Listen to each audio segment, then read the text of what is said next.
लद्दाख देश का सबसे ठंडा और शान खूबसूरत इलाकों में से एक।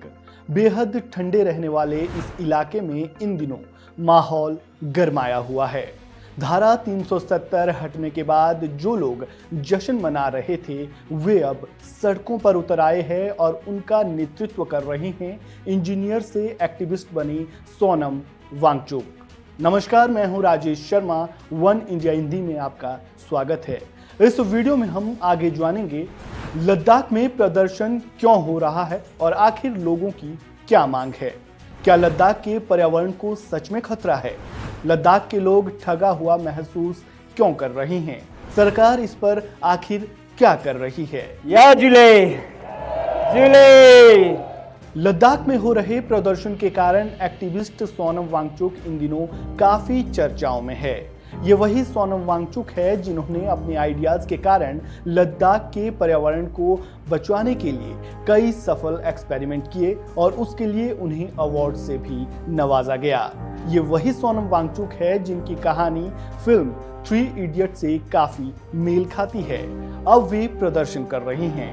सोनम वांगचुक ने अपनी मांगों को लेकर 21 दिनों तक अनशन किया और लोगों को एकजुट करने के लिए ये प्रदर्शन अब भी जारी है। न सिर्फ लद्दाख बल्कि देश भर से लोग वहां पहुंच रहे हैं और उन्हें समर्थन दे रहे हैं।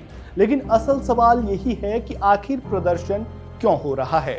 ये ऐसा पहली बार नहीं है जब लद्दाख के लोग प्रदर्शन कर रहे हों। साल 2020 से समय समय पर अपनी मांगों को लेकर यहाँ के लोग प्रदर्शन कर रहे हैं। लद्दाख के लोगों का कहना है कि साल 1999 में जब पाकिस्तान के साथ भारत का कारगिल युद्ध हुआ था तो वहां के लोगों ने भारतीय सेना को खाने से लेकर हर जरूरी सामान तक मदद पहुंचाई थी।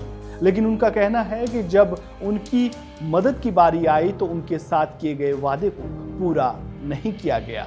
आखिर क्या है वो वादा जो अब तक पूरा नहीं हुआ और क्यों उन्हें बार बार सड़कों पर उतरना पड़ रहा है? आप सोनम वांगचुक से खुद ही सुन लीजिए।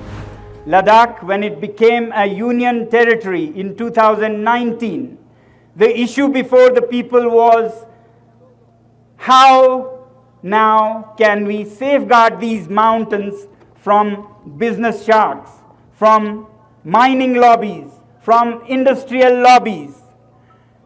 Luckily, to our safeguard came the government of India and the ruling party, the Bharatiya Janata Party, who not only assured us that this region will be brought under 6th schedule of the Constitution because 97% of the population here is indigenous tribal population, and generally it takes only 50%. So we qualify and over qualify.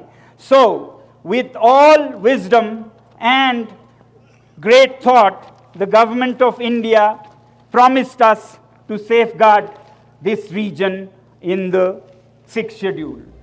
जी हाँ, लद्दाख के लोगों की मांग है कि उन्हें राज्य का दर्जा दिया जाए और लद्दाख को संविधान के 6th शेड्यूल में शामिल किया जाए। राज्य का दर्जा देने की मांग पर बात बाद में करेंगे, लेकिन पहले जान लेते हैं कि आखिर 6th शेड्यूल होता क्या है। दरअसल ये संविधान का वो हिस्सा है जो देश के आदिवासी समुदाय को प्रोटेक्ट करता है। इसके जरिए ट्राइबल इलाकों में आदिवासी लोग खुद के ऑटोनोमस डिस्ट्रिक्ट और रीजनल काउंसिल बना सकते हैं। ये वो चुने हुए लोग होते हैं जो आदिवासी इलाकों में शासन करते हैं। यही जंगल और खेती से जुड़े नियम बनाते हैं, कानून बना सकते हैं और अगर ये लागू होता है तो बाहरी लोग यहाँ आकर जमीन और संसाधनों पर कब्जा नहीं कर सकते। लद्दाख में करीब 97% आबादी आदिवासियों की है जो कृषि पर निर्भर रहते हैं और उन्हें डर है कि अगर बाहरी लोग यहां आ गए तो उनकी जमीन पर कब्जा कर लेंगे, जिससे भौगोलिक परिस्थिति तो बिगड़ेगी ही, साथ ही उनकी रोजी रोटी पर भी संकट आ जाएगा। इसलिए 6th शेड्यूल को लागू करने की मांग जोर शोर से उठती रही है।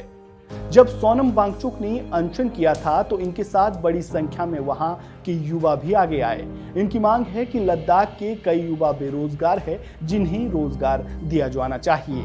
इसके अलावा इनकी मांग है कि लद्दाख से केवल एक ही सांसद संसद में है, इन लोगों की मांग है कि लेह और कारगिल दोनों ही संसदीय सीट इन्हें मिलनी चाहिए। वहीं बात अगर लद्दाख को राज्य का दर्जा दिए जाने की करें तो ये मांग मुमकिन होती नजर नहीं आ रही है।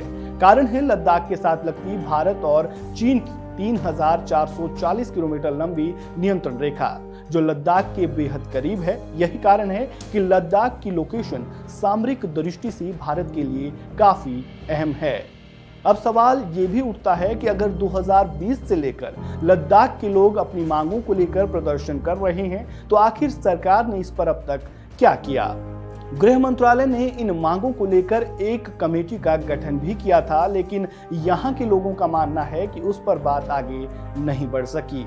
अब लद्दाख में हो रहे प्रदर्शन पर आप लोगों का क्या कहना है और आपके इस पर क्या सुझाव है? कमेंट बॉक्स में अपनी राय जरूर दें। फिलहाल इस वीडियो में इतना ही।